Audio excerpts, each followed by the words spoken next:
Senhor Deus, nosso Pai, que por amor enviaste vosso Filho, Jesus Cristo, Senhor nosso, para nos dar vida plena, olhai para nossas vidas fragilizadas e ameaçadas por uma cultura da morte, querendo roubar nossa esperança.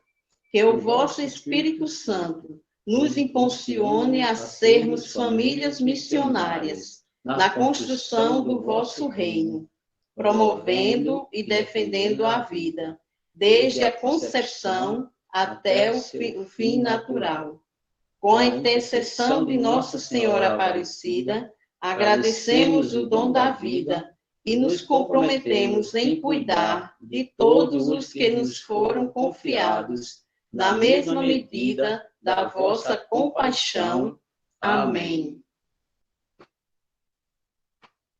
Nesta tarde em que nos reunimos para mais um estudo, pedimos ao Senhor que ilumine a sua igreja, nossas famílias e nossa comunidade, para que saibam ver a dignidade da vida de cada ser humano.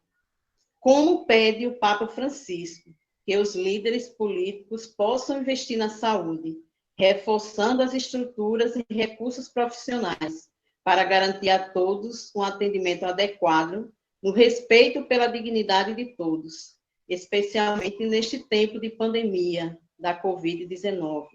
Que reconheçamos o valor dos profissionais da saúde, dos vocacionados e de todos os que se dedicam a escutar com o coração, a decidir com a ciência e a servir com toda a sua vontade.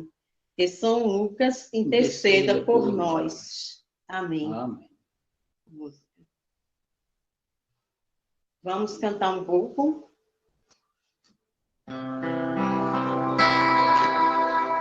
Um coração para amar, para perdoar e sentir, para chorar e sorrir. Ao me criar, tu me destes um coração para sonhar, inquieto sempre a bater, ansioso por entender as coisas que tu disseste. Eis o que eu tenho te dar, eis o que eu ponho no altar.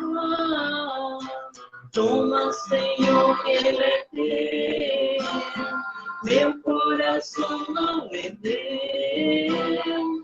Eis o que eu venho te dar, eis o que eu ponho no altar. Toma, Senhor, que ele é teu, meu coração não é meu.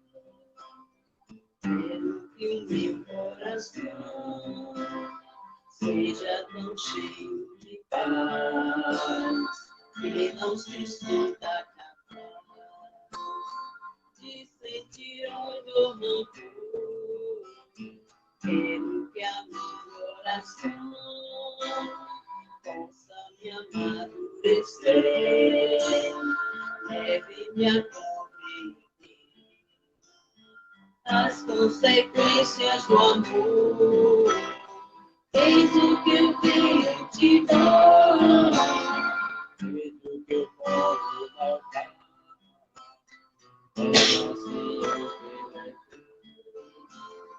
Meu coração não é meu, eis o que eu venho te dar.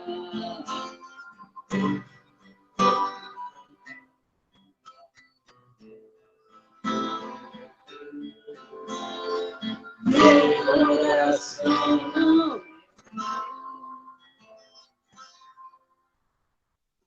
é. Nesse momento, nós gostaríamos de convidar o casal Alexandre e Keula, que vão falar sobre o nosso tema de hoje. Logo a cura pela Janine.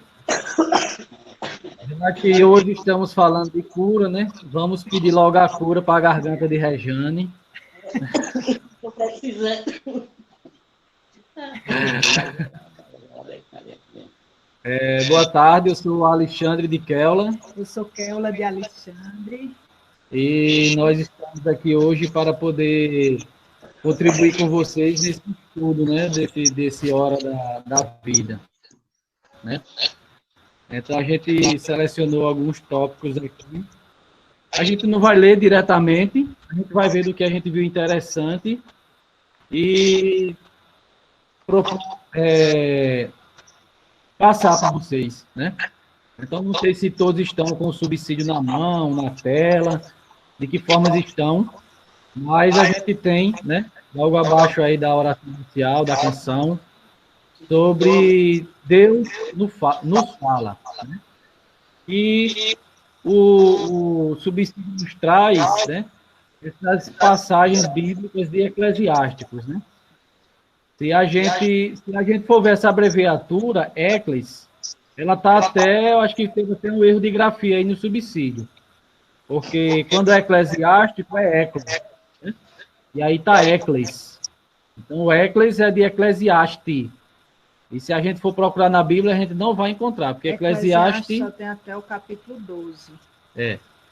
E Eclesiástico é até o 38, é até o 52, se eu não me engano. Então, o subsídio, ele nos traz algumas passagens, né, quando a gente fala da questão da cura, né, a gente vê logo ali no capítulo 38, no versículo 4, que está escrito o seguinte: o Senhor fez sair da terra os remédios, né?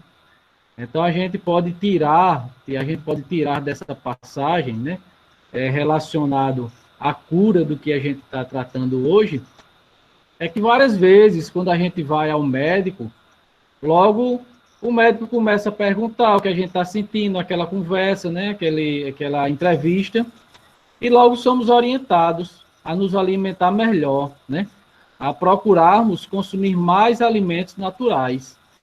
Então, se a gente for procurar uma resposta para isso aí na Bíblia, está lá na Bíblia também, isso aí, né? Então, ele diz que a gente deve descascar mais, né? E abrir menos. Acredito que todo mundo já escutou isso aí, e não diferentemente está lá na Bíblia também, né?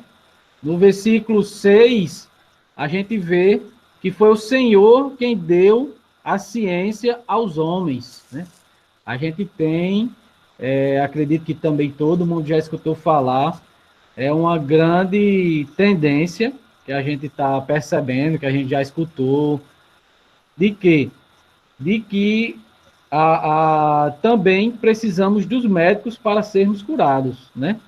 Há uma tendência em ascensão de líderes religiosos que prometem falsas curas, né, em nome de Deus, dispensando a ida das pessoas ao médico, né? Promete a cura apenas com orações. Acredito que todo mundo já escutou isso.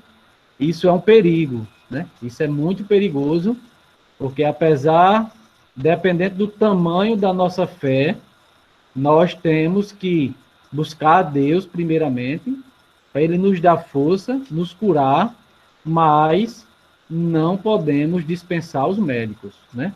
Os médicos receberam essa inteligência, receberam essa capacidade, foi dom de Deus para poder nos ajudar a nos curar de nossas enfermidades, né? Então, a gente tem que ter essa ciência de que nós, né, somos iluminados por Deus para poder ter força e buscar um médico. Não adianta a gente ter um problema de saúde e ficar somente indo para a adoração, indo para a oração e não pedir força a Deus para buscar um médico, né? A gente vê, principalmente nesse período que a gente está, quantas pessoas necessitadas de um psicólogo, quantas pessoas necessitadas de um psiquiatra. Então, o psicólogo, o psiquiatra é um profissional. O padre, ele nos ajuda a ter força para superar dificuldades. Porém, existem situações e nós precisamos de médico, precisamos fazer um raio-x, precisamos fazer um exame de sangue, né? Precisamos de um psicólogo, precisamos de um psiquiatra nós não podemos negar os médicos para a cura, né? A gente busca uma orientação espiritual, né?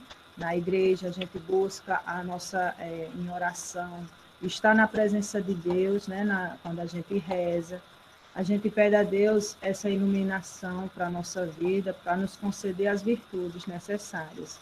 Mas, inclusive, tem aqui na Bíblia, né? Nessa passagem que nos orienta a rezar sim, a orar sim, a fazer preces e sacrifício a Deus, mas que não deixemos, em momento nenhum, buscar um tratamento médico, uma orientação médica. Devemos sim procurar a medicina, né? É muito importante rezar, orar, mas é importante também a gente cuidar do nosso físico, né? Da nossa saúde mental, emocional e física. Assim como a gente cuida da nossa saúde espiritual, né? Rezando, estando na presença de Deus.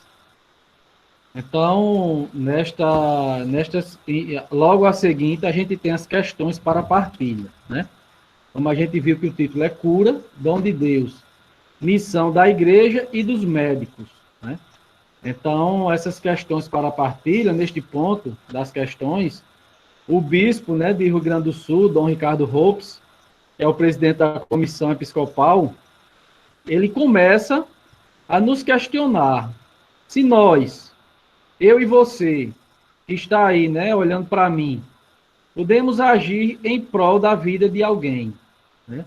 Então, ele já começa, né, a englobar todas as pessoas. Na primeira parte, ele falou somente dos médicos. Agora, nas questões para partilha, ele já pergunta se nós podemos agir em prol da vida de alguém. Então, fica essa questão para a gente poder partilhar com quem a gente for colocar aplicar o subsídio, né? Então, logo em seguida, né, nós temos as reflexões para nos ajudar, né, a nos contextualizar do que o subsídio nos coloca. Então, logo no início ali, na fala do dirigente, a gente vê logo as palavrazinhas ali que estão grifadas. É a encíclica, o Evangelho da Vida.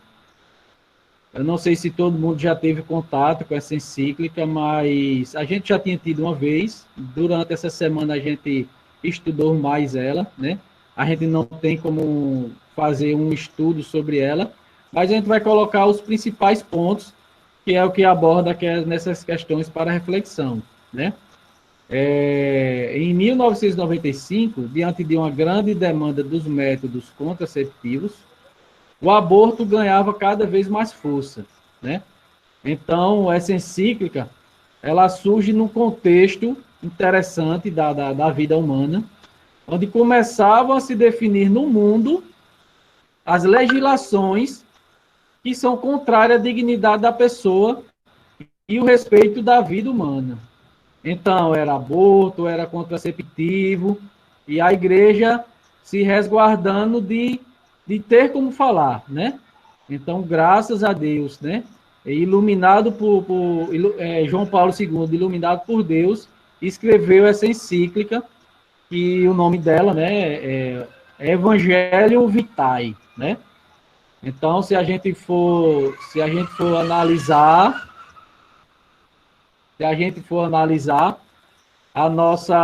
logo na nossa oração inicial, as primeiras palavras que a gente leu foram: Senhor Deus, nosso Pai, que por amor enviastes o vosso Filho, Jesus Cristo. Então, isso está anunciando o quê? A anunciação do Senhor, né? Então, foi justamente o dia em que João Paulo II decidiu lançar a encíclica. Foi na solenidade da anunciação do Senhor do ano de 95, né? Então, juntou tudo ali para a gente poder nos ajudar nessa luta, né? Então, ele nos coloca da seguinte forma, né? Já nessa parte do leitor 3, ele nos adverte que é fundamental o papel dos educadores, né? nesta missão de colocar a cultura da vida, né? Então, no capítulo 82, ele nos coloca isso aí claramente, né? Para todos nós, né? Que tem amor a Deus, somos catequistas de diversas formas de pregação, seja no diálogo pessoal, seja de todas as formas, de toda ação, né, educativa. Então, nós, né, temos que ser os educadores dessa cultura que precisamos ter, né? Então, logo em seguinte, no leitor 4, sim, aí aqui eu fiz duas perguntinhas aqui para a nossa reflexão, né? Podemos, nesse momento, refletir quem são os educadores das famílias que estão sendo formadas, né? Hoje aqui eu estou falando somente para agentes de pastorais. Próxima semana vamos estar falando para outras pessoas, mas hoje é somente para agentes de pastorais. Então eu pergunto a vocês, quem são esses educadores? Essas novas famílias que estão sendo formadas por quem? Quem são os educadores? É o governo, né? É um prefeito, é uma professora, é catequista, é o padre, é um gerente. Quem são esses educadores, né? E por onde passam os noivos para poder receber o sacramento do matrimônio, né? Podemos refletir também, por onde esses noivos passam, essas novas famílias, né? Então, logo em seguida, ele fala um pouquinho da cultura da vida em oposição à cultura da morte, né? Acredito que toda essa semana da vida seja baseado apenas nessa frase. É a cultura da vida em oposição à cultura da morte. É uma guerra, né? É uma guerra entre o bem e o mal, né? Onde nós, né, estamos aqui do lado do bem, conseguindo vencer o mal. O mal de que forma? O mal pela cultura do descartável, o mal pela cultura da contraceptivos, o mal pela cultura do aborto, né? É isso que João Paulo II fala tanto. Por quê? No nosso tempo atual, né, a gente vê, é muito fácil, todo mundo tem rede social, todo mundo publica suas fotos, seus comentários, o que gosta, o que não gosta. Então chega uma pessoa, né, alguma pessoa lá e faz um comentário que você não gosta. O que é que você faz? Você bloqueia, você exclui, você não quer mais ver aquela pessoa, você não quer mais escutar o ponto de vista daquela pessoa. Então, o que acontece? Descartou, né? Então, isso é uma cultura da morte. A gente trata, assim, a cultura da morte somente para o aborto, mas a gente não pode deixar ela somente no aborto. A gente tem que trazer, é isso que a encíclica nos traz, né? Num aspecto bem abrangente, até na forma de nos relacionarmos, né? Então, descendo mais um pouquinho, já na fala do dirigente, encerrando essa parte da reflexão, tem a seguinte frase, né? A carta encíclica atribui esta confusão à profunda crise de cultura que predomina. Então, será que de 95 para cá, fazem 25 anos, será que essa cultura, essa crise de cultura aumentou ou diminuiu? Né? Eu acredito que ela deve ter aumentado e muito, né? Deve ter aumentado e muito, porque a gente vê quantos casos, questão de aborto, como evolui, liberação, deixando, né, passar para outras instâncias e cada vez mais fácil você praticar um aborto da vida, né, em geral. Então, a gente somente se vocês não tiverem tempo de ler o capítulo inteiro, o capítulo 4, ele traz a questão por uma nova cultura da vida humana, né? Capítulo 4 fala sobre isso aí. E o que a gente queria falar, né, já encerrando aqui nosso tempo aqui, é que para sermos curados, né, já que a gente fala de cura, para que a gente seja curado desta cultura da morte, nós temos que unir forças e juntos superarmos essa profunda crise de cultura, né? Mas como assim? Juntar força, vai todo mundo lá para a Assembleia, vai todo mundo para o STF, lutar para que não abortem? Não. Acredito que isso aí a gente, como se diz, né, no ditado popular, a gente ia dar com burro na água. Mas, se a gente, como João Paulo trata muito a questão da cultura, se a gente mudarmos a nossa cultura, a nossa forma de viver, a gente consegue muito mais do que se a gente for lutar aí pelos direitos dessa parte mais judicial. Eu falo isso porque eu e meu amor, nós temos 3 filhos, e quando a gente decidiu ter o terceiro filho, que ele tem 3 anos, né? A gente tem uma filha de 20, tem Yasmin de 20 anos, tem Sofia de 8 anos e tem o Isaac de 3 anos. E quando a gente decidiu ter o Isaac, né, de 3 anos, a gente, quando chegou com aquela alegria que ela estava grávida, que nós estávamos grávidos, né? E logo o pessoal falava: rapaz, vocês vão ter mais um filho, vocês são doidos, dá muito trabalho, Deus me livre que eu não queria mais ter outro filho. Então, colocar no mundo de hoje, né? Colocar uma pessoa no mundo de hoje, um mundo tão violento. E isso nos deixou, né, bastante triste, principalmente... Comentários de pessoas de dentro da igreja mesmo, né, que faziam esse tipo de comentário. Então, deixou a gente bastante triste por causa disso, como que ela falou. Eram comentários que vinham de amigos de pastoral, de amigos de movimento, de amigos da igreja.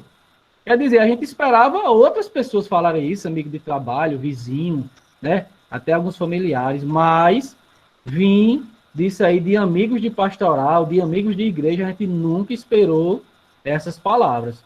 Então é isso que João Paulo quer nos colocar, para que a gente seja curado dessa cultura da morte, né?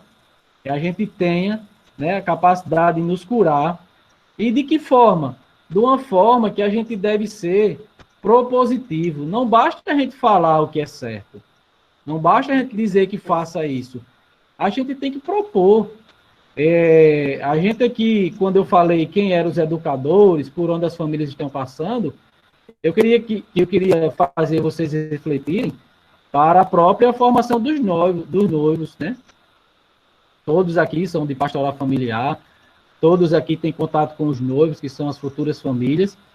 E o que é que a gente está falando? O que é que a gente está dizendo para essas novas famílias? Quanto tempo da formação a gente está dedicando para falar da cultura da vida? Quanto tempo a gente está dedicando para dizer que ter filho dá trabalho, é uma realidade, mas que é positivo. Ter filho é alegre, ter filho traz felicidade, ter filho traz alegria, traz momentos bons, né? Então, quanto tempo a gente está dedicando da nossa formação de noivos para falar para esses jovens, né? Porque esses jovens, se a gente for conversar com eles, o que acontece? Não vou ter filho agora não, porque eu vou fazer uma graduação, não vou ter filho agora não, porque eu vou fazer um mestrado, eu vou fazer um doutorado, é uma pós-graduação, é tanta formação que tem, e quando decide ter o filho, é com 40 anos. Então, a gente tem que acabar com essa cultura dessa juventude de querer ter filho com 40 anos. Com 40 anos, não são todas as mulheres que conseguem engravidar. Ela tem um sonho de ser mãe, mas com 40 anos, 45, nem sempre vai conseguir engravidar, né? A gente acompanha casais que passam por essa situação, né? Então, que a gente tenha essas duas palavrazinhas em mente, né? A cura, né? Que a gente tem que respeitar os médicos, que os médicos foram enviados por Deus para nos cuidar, né? E também que a gente possa ter essa mudança de cultura que faz 25 anos que o João Paulo colocou em sua encíclica, né? Então, Amigos de pastoral, vamos dedicar um tempo maior à formação dos noivos. Vamos dedicar um tempo para fazer essa questão propositiva para os noivos. Vamos colocar para eles como é bom ter filho, né? Então, assim, a gente pregando a cultura da vida, a cultura da morte vai ficar abafada, entendeu? A cultura da morte vai ficar abafada. Então, quer falar alguma coisa? Não, é só enfatizar essa questão de que a vida, ela da santificação da vida, que é algo muito além do que só, eu vou ter filho, eu não quero ter filho, não, porque não sei o quê, não. Achar que o filho é uma coisa muito pequena. Não, isso vai muito mais além, porque só Deus tem o poder da criação, né? Deus criou tudo. Então, Deus conferiu a nós, homem e mulher, esse augusto privilégio da paternidade dele, né? A paternidade divina. Então, nós, como casal, reconhecer a importância, esse mistério que é entrar no matrimônio para dar continuidade a esse projeto, né? Que só Deus é que tinha esse poder tem esse poder de dar a vida. Ele nos chamou a participar. Homem e mulher também têm essa participação, né? Através do homem e da mulher que surge essa vida. Então, isso é um mistério, é uma coisa tão grande, é uma grandeza tão elevada que a gente tem que ter consciência disso, e não só, porque vocês têm carro, não, porque vocês têm que ter filho. Não, é entender o poder, né? Essa santidade, né? Que a vida é algo extremo, a gente recebe essa vida e a gente vai educar, né? Os nossos filhos para que a gente possa levar essas vidas, né? A Deus, né? Quando, no final, né? Por sua morte natural, esses nossos filhos possam ser devolvidos a Deus, entendeu? Então, assim, é algo grandioso, né? Então, para encerrar, eu vou pedir para Humberto colocar a oração que tem no final da encíclica, né? Da Evangelho Vitae. Ó Maria, aurora do mundo novo, mãe dos viventes, confiamo-nos a causa da vida. Olhai, mãe, para o número sem fim de crianças a quem é impedido nascer, de pobres para quem se torna difícil viver, de homens e mulheres vítimas de inumana violência, de idosos e doentes assinados pela indiferença ou por uma presunta compaixão. Fazei com que todos aqueles que creem no vosso Filho saibam anunciar com desassombro e amor aos homens do nosso tempo e o evangelho da vida. Alcançai-lhes a graça de o acolher como um dom sempre novo, a alegria de o celebrar com gratidão em toda a sua existência, e a coragem para o testemunhar com laboriosa tenacidade, para construírem juntamente com todos os homens de boa vontade a civilização da verdade e do amor, para louvor e glória de Deus, Criador e amante da vida. Amém. Amém. Muito obrigado, e vou passar a palavra agora para a Rejane, para não tomar mais o tempo dela.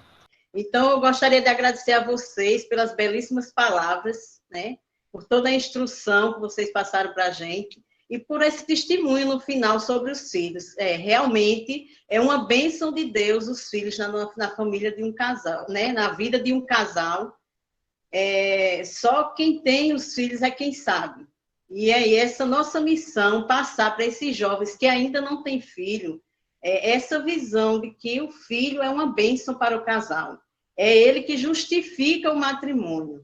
Então, eu espero que essas palavras de vocês frutifiquem no coração de todos os agentes que estão ouvindo hoje e que vão ouvir depois essas palavras de vocês, essa vontade de propagar para esses jovens que estão se preparando para receber o sacramento do matrimônio, essa graça de Deus, que é o Filho na nossa vida.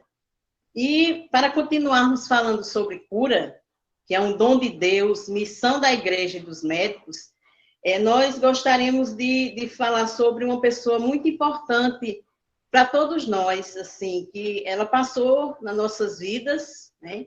Muitos ainda escutam um pouco falar sobre ela, mas aí o legado dela foi muito forte, deixou muita coisa boa aqui para a gente, e eu estou falando da Santa Dulce dos Pobres, Irmã Dulce. Ela é a santa brasileira, né? A nossa primeira e única santa brasileira, e hoje nós gostaríamos de prestar uma homenagem a ela, passando para vocês um pouco sobre a vida dela, né? E vamos começar assim. Só dar um testemunho rapidinho. Eu cruzei com esse anjo na rua. No tempo que eu morava em Salvador, várias vezes eu via ela saindo do abrigo, atravessando a rua, porque eu trabalhava na rua, mas ela era exatamente como está nessa foto. Era frágil, aparentemente, sem conversa com ninguém. A missão dela era os doentes. Então, ela saía do abrigo, passava por você, você passava por ela, irmã, ela muito mal nem olhava para você, porque ela não tinha tempo a perder com quem estava saudável. Ela era preocupada com quem estava, quem estava lá no abrigo dela. Eu tive essa graça de, algumas vezes, cruzar com ela na pista, assim, na calçada. Ela, de um lado e de outro, passava pelo outro. Então, eu tive essa graça de ver uma santa viva em Salvador, no tempo que eu morei lá. Mas ela não perdia tempo com conversinha, não. Isso aí. A gente admira muito ela. Maria Rita de Souza Brito Lopes Pontes. Nasceu em 26 de maio de 1914, na cidade de Salvador, Bahia. Conhecida como o Anjo Bom da Bahia, Irmã Dulce. Foi uma religiosa da Congregação das Irmãs Missionárias da Imaculada Conceição da Mãe de Deus. Era uma mulher de estatura baixa, de aspecto delicado, uma pobre filha de Deus, como ela própria dizia. Sob a aparência fragilizada, havia uma fortaleza de determinação e fé, que a transformou em um referencial de bondade, perseverança e trabalho pelos pobres, doentes e excluídos. Ficou conhecida pelas inúmeras ações de caridade e assistência incondicional para os mais necessitados. Entre suas obras, as mais conhecidas estão o Círculo Operário da Bahia, o Albergue Santo Antônio, o Centro de Recuperação de Menores Abandonados e o Hospital Santo Antônio, construído no lugar do galinheiro do Convento Santo Antônio, que atualmente atende mais de 5.000 pessoas. Irmã Dulce encontrou-se com o Papa João Paulo II em 1980 e ouviu dele um incentivo. Continue, Irmã Dulce, continue. Depois, em 1991, por ocasião de sua segunda vinda ao Brasil, o Papa João Paulo II deu-lhe uma bênção apostólica, já em seu leito no Hospital Santo Antônio. Faleceu em 13 de março de 1992, causando grande comoção popular. O Brasil parou para acompanhar o funeral e chorar a partida do seu anjo bom. Em 2000, foi distinguida pelo Papa João Paulo II com o título de Serva de Deus. Em 2011, Irmã Dulce foi beatificada por Dom Geraldo Magela Agnello, enviado especial do Papa Bento XVI. Em julho de 2019, o Papa Francisco anunciou sua canonização para 13 de outubro de 2019, tornando-se a primeira mulher brasileira nata a ser canonizada. E os 2 milagres de Santa Dulce foram o seguinte: ela Rapaz que era cego. Salvou, né, a vida de uma mãe desenganada depois do parto, né? A mãe tinha sido desenganada e ela orou a Nossa Senhora, a Santa Dulce, e houve esse primeiro milagre reconhecido pelo Papa João Paulo II. E depois, um músico que fazia 14 anos que era cego, rezou para a Santa Dulce e também conseguiu, né, voltar a ver. Então, esses 2 milagres foram reconhecidos e foram eles que levaram à canonização de Irmã Dulce, que hoje é Santa Dulce dos Pobres. eu gostaria aqui de ler para vocês a oração intitulada a ela, Oração à Santa Dulce dos Pobres. Quer ler? Senhor nosso Deus, lembrados de vossa filha, Santa Dulce dos Pobres, cujo coração ardia de amor por vós e pelos irmãos, particularmente pelos pobres e excluídos, nós os pedimos.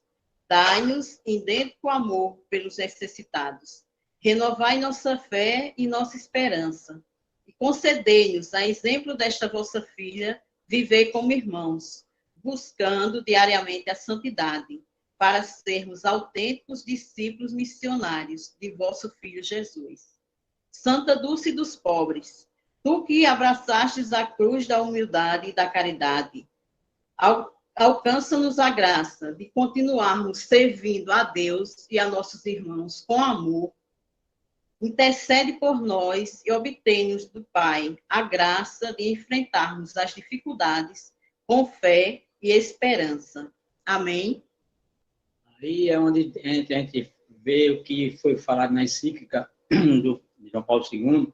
Ele diz, sejamos santos sendo um bom avô, sejamos santos sendo um bom casal, sejamos santos como o irmã Dulce foi, cuidando dos pobres. Então, a nossa missão é ser santo.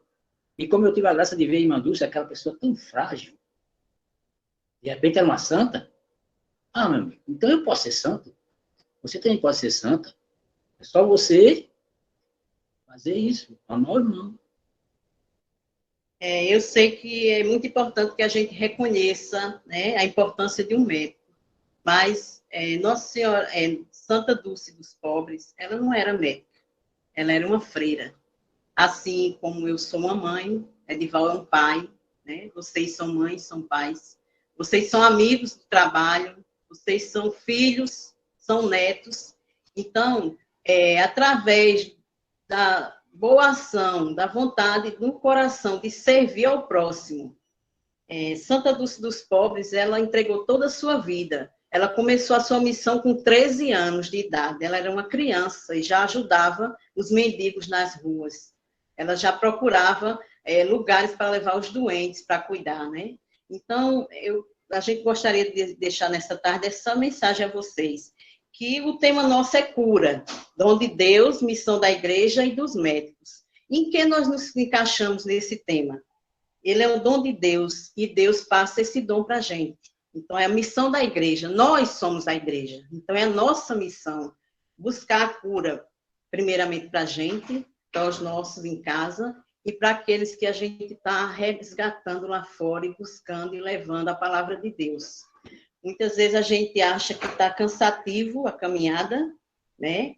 Mas aí, quando a gente sai em busca de uma família, quando a gente chega lá, que senta, muitas vezes não precisa nem falar. A gente senta e escuta. Ali a gente já está levando uma cura. Porque a pessoa, ao abrir o coração, ao passar para a gente o que está sentindo, o que está acontecendo, já alivia o coração dela. E ali a gente está indo com a imagem de Cristo. Nós estamos seguindo em missão, buscando levar a palavra de Deus e trazer os irmãos para junto de Deus. Alexandre, quer falar alguma coisa? Eu pensei que tu queria falar alguma coisa, tu fez um gesto assim. Não, quero não, Rejane, tá tranquilo. Tá certo. Então é isso, gente. A nossa missão hoje, quanto Forania Conjuntos, foi essa de passar para vocês esse tema, cura, dom de Deus, missão da igreja e dos médicos. No momento em que nós estamos passando pela pandemia, nós parabenizamos muito os médicos, aqueles que estão na linha de frente, né? Que estão também ali se doando, colocando a sua vida em risco para salvar muitas vidas. Então, nós pedimos a Deus que abençoe a cada um deles e que Deus continue nos abençoando, nos livrando desse mal e que seja da vontade dele que essa vacina, né, aconteça o mais rápido possível para que a gente possa voltar a nos encontrarmos presencialmente, a nos abraçarmos, assim como a gente gosta de transmitir Deus através de um abraço, de um sorriso, não é? Mas aí a gente também tem que reconhecer que não é pandemia nenhuma que nos impeça de nos reunirmos para falar de Deus. É como Humberto falou ontem, mesmo na pandemia, a gente está se reunido com tanta gente de tão longe, mas aí a gente vê que isso é Deus nos mostrando que para se falar sobre Ele, não há distância, não há dificuldade. Ontem também, Lilian falou sobre Edivânia, né? A menina lá da comunidade da Casa da Paz. Ela seguia o exemplo de Irmã Dulce, né? Ela ajudava as pessoas, acolhia os pobres, os necessitados, e deixou para a gente esse legado. Então, que a gente possa procurar sempre seguir o exemplo dessas pessoas que dão a vida pela vida do próximo. Amém? Amém? Amém, graças a Deus. Olha, antes do agradecimento, eu queria fazer uma oração aí também no leitor 3. Alguém está com o microfone aberto? Tá, acho que está. Pronto. Então, eu queria só fazer essa oração, que eu acho que contempla bem o tema de hoje, né? Está no subsídio, está no leitor 3, num dos textos aí desse subsídio, tá? Que diz assim: e oremos juntos, né? Olhai com bondade para os profissionais de saúde, dando-lhes sabedoria e paciência para o exercício de um serviço ético e dedicado para com os enfermos. Rezemos ao Senhor. Senhor, escutai a nossa prece.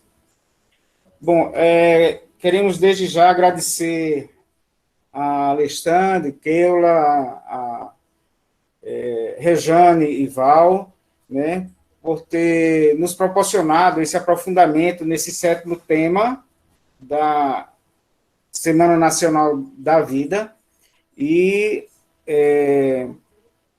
com uma performance maravilhosa, graças a Deus, eu estou muito feliz. Aliás, acho que é uma coisa que, para mim, encanta profundamente, me deixa muito feliz de ver que nós estamos conseguindo nos aprofundar nos estudos e depois transferir isso para os demais. Mas ainda dentro do tema, eu acho que há necessidade muito grande na nossa vida da nossa cura interior, da nossa cura espiritual, que muitas vezes é afetada de forma muito perigosa, né, com os males que o mundo, né, nos proporciona. A começar pela ganância. O mundo hoje só quer saber de dinheiro, só quer saber, sabe, daquela...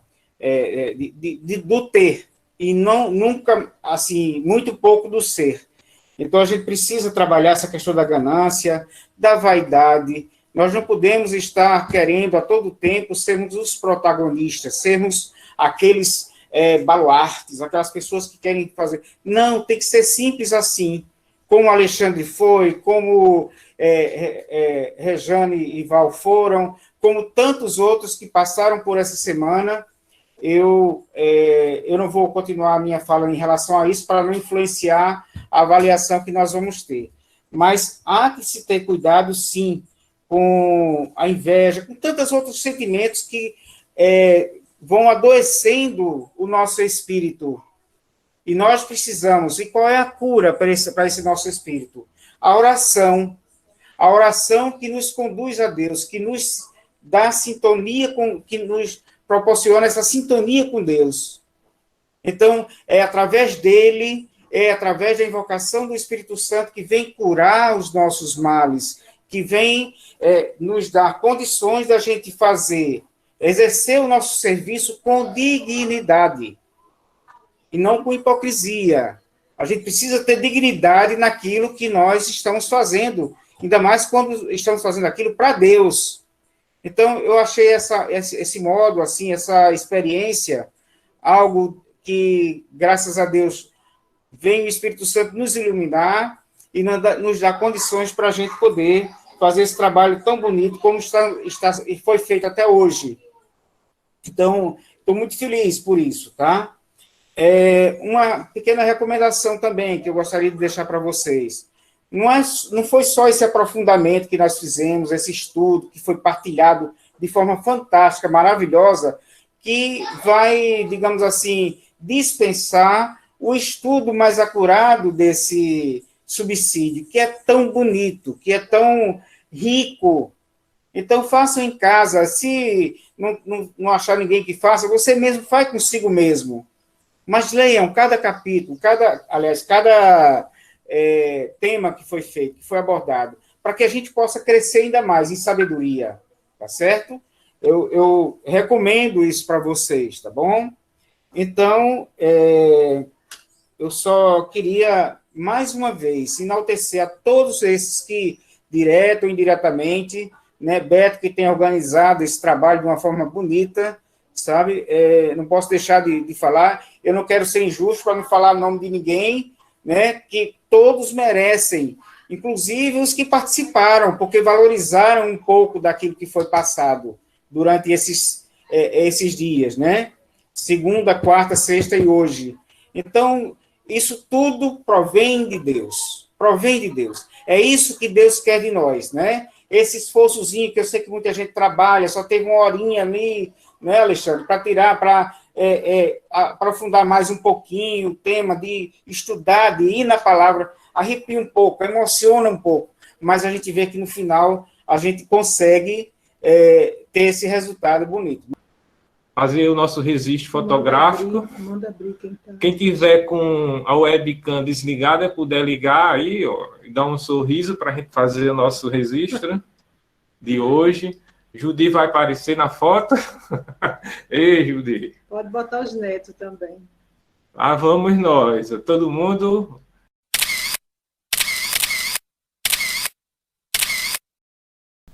Oração final. Nós vos louvamos, Senhor, Deus da vida. Bendito sejais, porque nos criastes por amor. Vossas mãos nos modelaram desde o ventre materno. Nós vos agradecemos pelos nossos pais, famílias e todas as pessoas que cuidam da vida humana desde o seu início até o fim. Em vós somos, vivemos e existimos. Abençoai todos e todas que zelam pela vida humana e a promovem. Abençoai as gestantes e todos os profissionais da saúde. Dai às pessoas e às famílias o pão de cada dia, à luz da fé e do amor fraterno. Nossa Senhora Aparecida, intercedei por todos os nascituros, as crianças, os jovens, adultos e idosos, para que tenham vida plena em Jesus, que ofereceu sua vida em favor de todos nós. Amém. Agradecemos a todos com um coração cheio de alegria